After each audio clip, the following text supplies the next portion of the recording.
पिछले भाग में आपने देखा मेघना को बार बार एक डरावना सपना परेशान कर रहा था। वो और उसके दोस्त एक ट्रिप पर जा रहे थे जब अचानक उनकी कार खराब हो गई।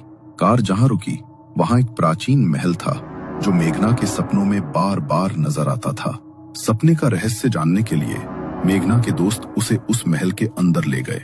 वहां अचानक चमगादड़ों का झुंड उन पर टूट पड़ा। तभी उन्हें एक औरत दिखी जिसके पैरों में पायल थी और वो नृत्य कर रही थी।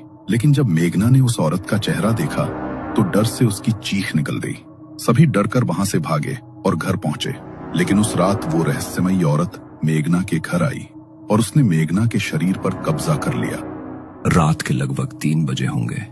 मेघना की माँ अपने बिस्तर पर सो रही थी। तभी उसे बड़ी तेज ठक ठक की आवाज सुनाई दी।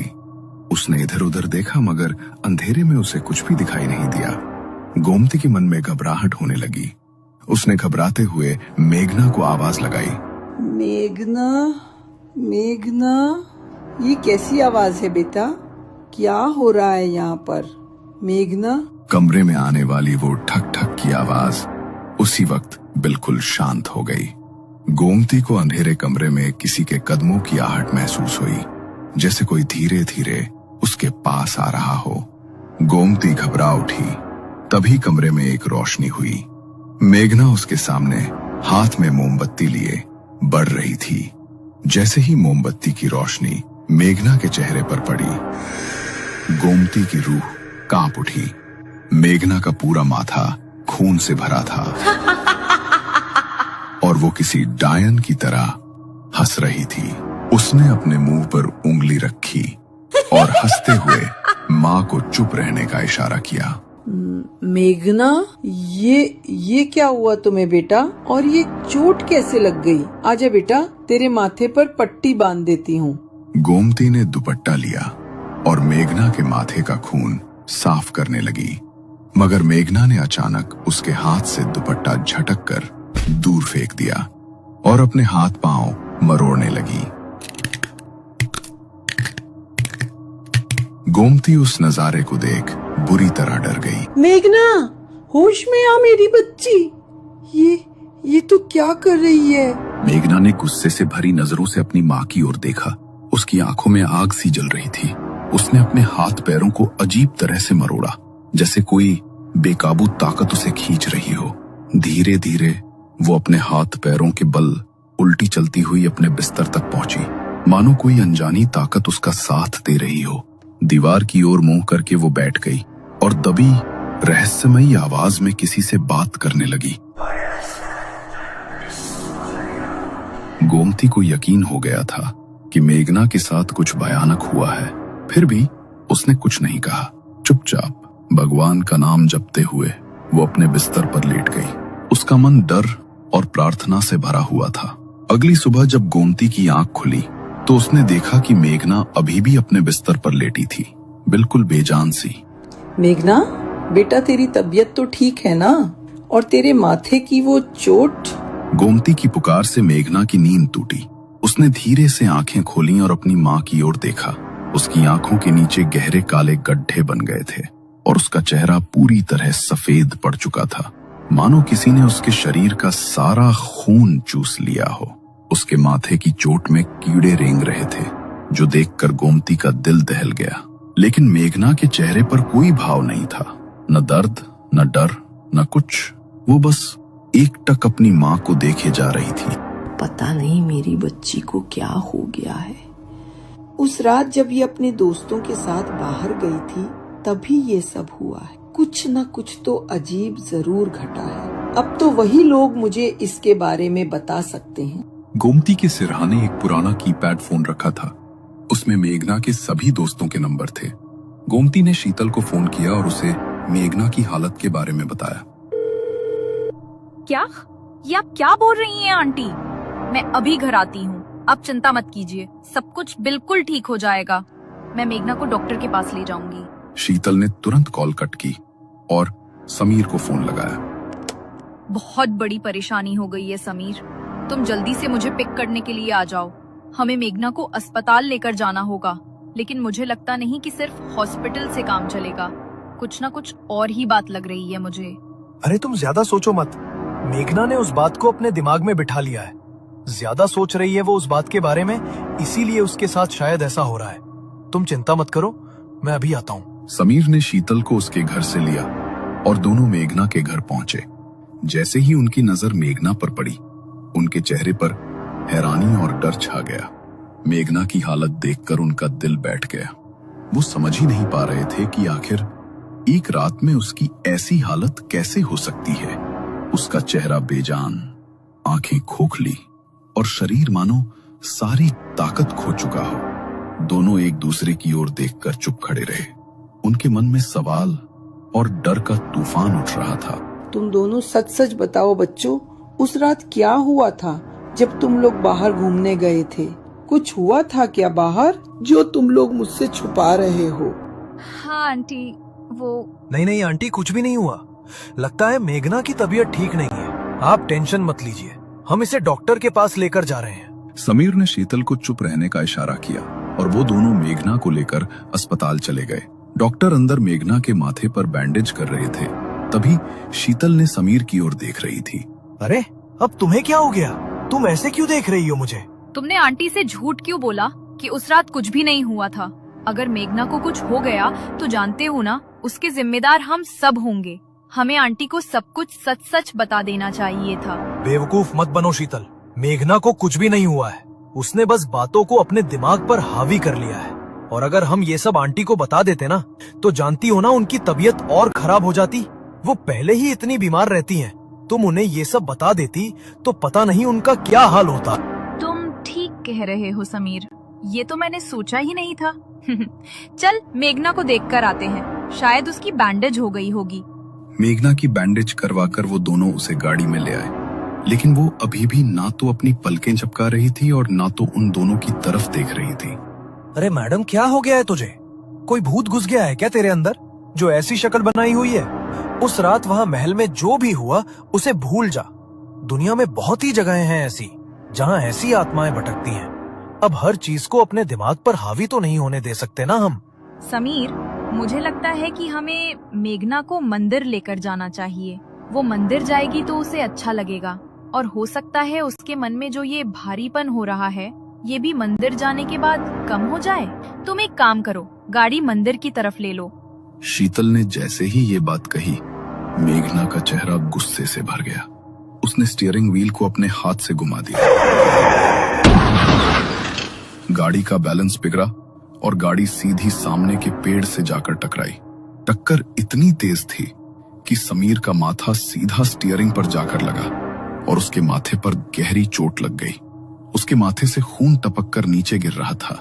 डर के मारे शीतल हाफ रही थी।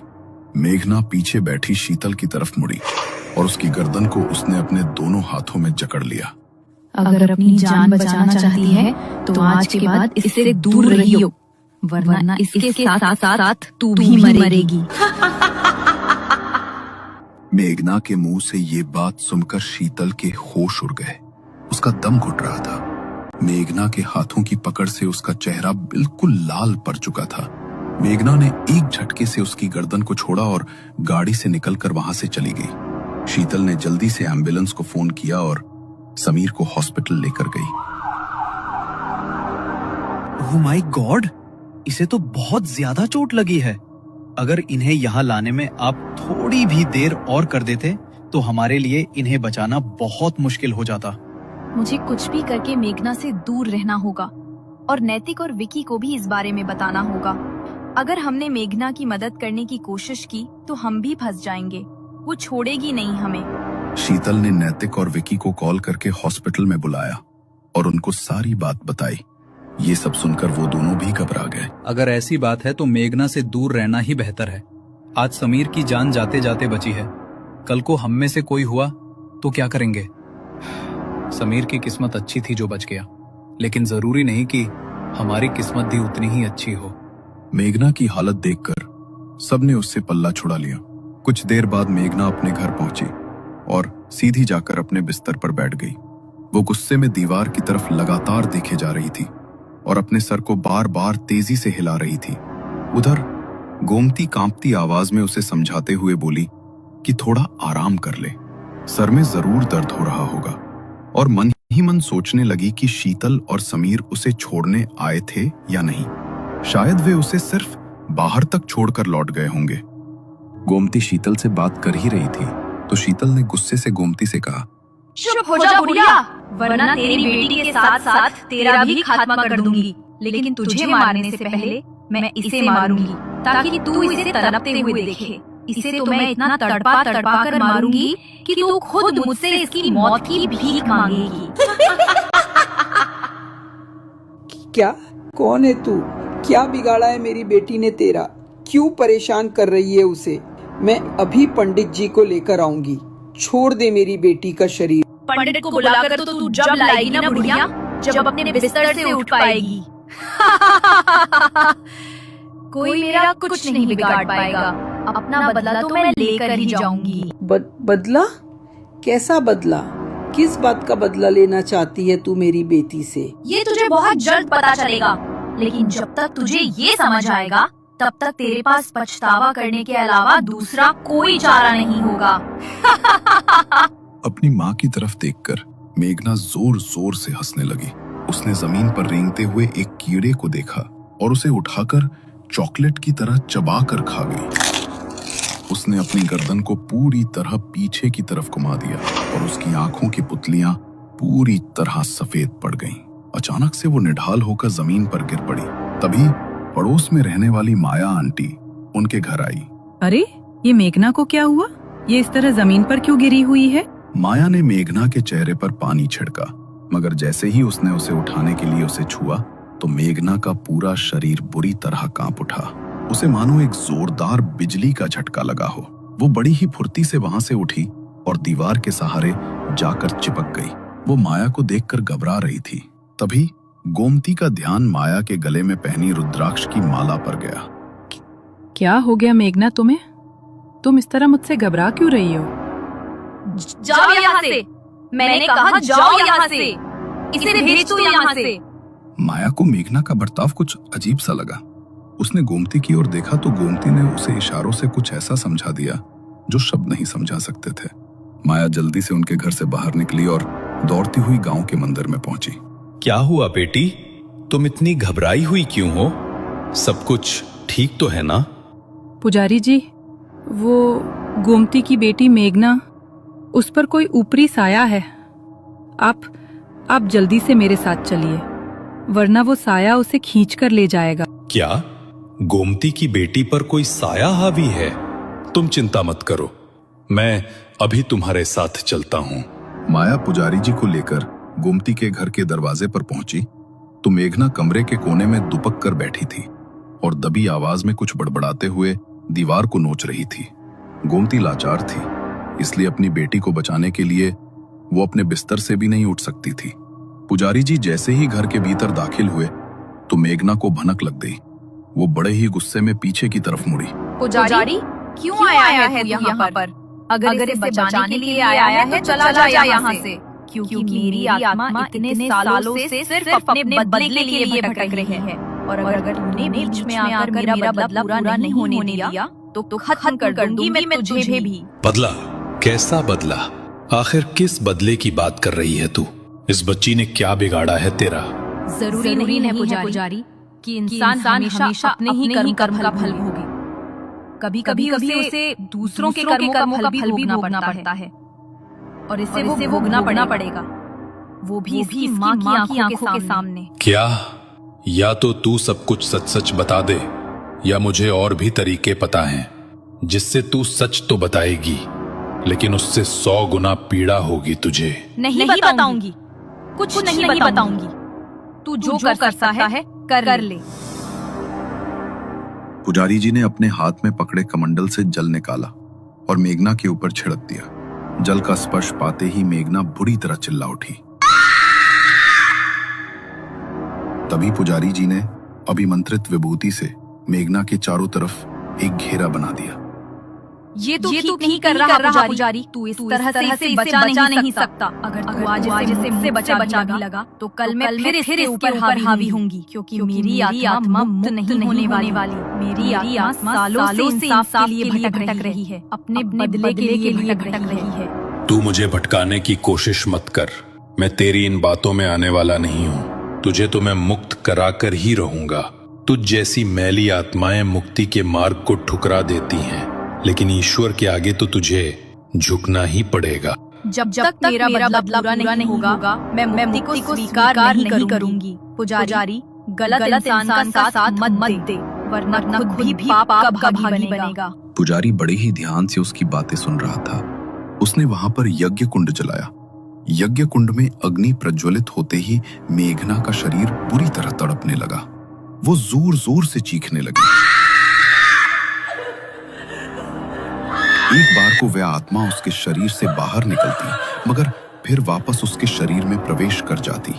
लगभग 2 घंटे लगातार वहां पर पुजारी जी ने यज्ञ किया, मगर यज्ञ पूर्ण होने के बाद भी वह उस आत्मा को मेघना के शरीर से नहीं निकाल पाए। मेघना का शरीर कमजोर पड़ गया, इसलिए वह बेहोश होकर वहीं गिर पड़ी। ऐसा नहीं हो सकता। ये संभव नहीं है कि यज्ञ के पूर्ण होने के बाद भी कोई आत्मा किसी के शरीर को न छोड़े।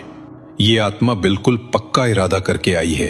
ठीक कहा था इसने कि ये मुक्त नहीं होने वाली। ये जब तक अपना बदला पूरा नहीं कर लेगी, तब तक मुक्ति के मार्ग पर आगे नहीं बढ़ेगी। गोमती अपनी बेटी की हालत देखकर रो रही थी और पुजारी जी से कह रही थी, आखिर किस बात का बदला चाहिए इसे? मेरी बेटी ने क्या बिगाड़ा है इसका? मेरी बेटी तो कभी एक मच्छर भी नहीं मार सकती, तो किसी इंसान का क्या बिगाड़ेगी? तभी पुजारी ने गोमती से कहा, लगता है तुमने उसकी बातें ध्यान से सुनी नहीं गोमती। तुम्हारी बेटी अपने किए का फल नहीं भोग रही। जरूर इसके पीछे तुम्हारा या तुम्हारे पूर्वजों का कोई श्राप है, जो वो शक्ति अब तुम्हारी बेटी पर हावी हो रही है। याद करो, शायद तुम्हें कुछ याद आ जाए, क्योंकि जब तक हमें पता नहीं चलता कि ये आत्मा किसकी है, तब तक अब हम चाहकर भी कुछ नहीं कर सकते। मैं बस इतना कर सकता हूं कि तुम्हारी बेटी को एक रक्षा सूत्र दे सकता हूं, मगर वो जैसे ही उसके शरीर से अलग होगा, वो आत्मा फिर उसके ऊपर हावी हो जाएगी। पुजारी जी ने मेघना की कलाई पर एक रक्षा सूत्र बांध दिया और वहां से चले गए। माया ने मेघना को उसके बिस्तर पर लेटा दिया था। देर रात का वक्त था। गोमती अपने बिस्तर पर लेटी हुई थी, मगर मेघना के बारे में सोच सोचकर उसे नींद नहीं आ रही थी। तभी उसका ध्यान सामने की दीवार पर पड़ा। दरवाजे के ऊपर बने रोशनदान से सामने की दीवार पर हल्की रोशनी पड़ रही थी। उसी हल्की रोशनी में एक परछाई उभरी, एक नर्तकी की परछाई, जो रात के पहर नृत्य कर रही थी। उसके पैर में बंधे घुंघरू और गाने की आवाज जैसे ही गोमती के कानों में पड़ी, तो डर के मारे उसकी आंखें खुली की खुली रह गईं। तुम? डर के मारे गोमती का हलक सूख गया। नर्तकी के कपड़े पहने एक औरत उसके सामने खड़ी थी, जिसके चेहरे का मांस बुरी तरह फटा हुआ था और उसके भीतर कीड़े रेंग रहे थे। आंखों की पुतलियां सफेद होकर बाहर को आ चुकी थी। उसने एकटक मेघना की ओर देखा और मेघना के हाथ में बंधा वो रक्षा सूत्र वहीं खुलकर गिर गया। उसी समय वो आत्मा फिर से मेघना के शरीर के भीतर प्रवेश कर गई और मेघना ने अपनी गर्दन पीछे की तरफ मरोड़कर भयानक तरीके से मुस्कुराते हुए अपनी मां को देखा।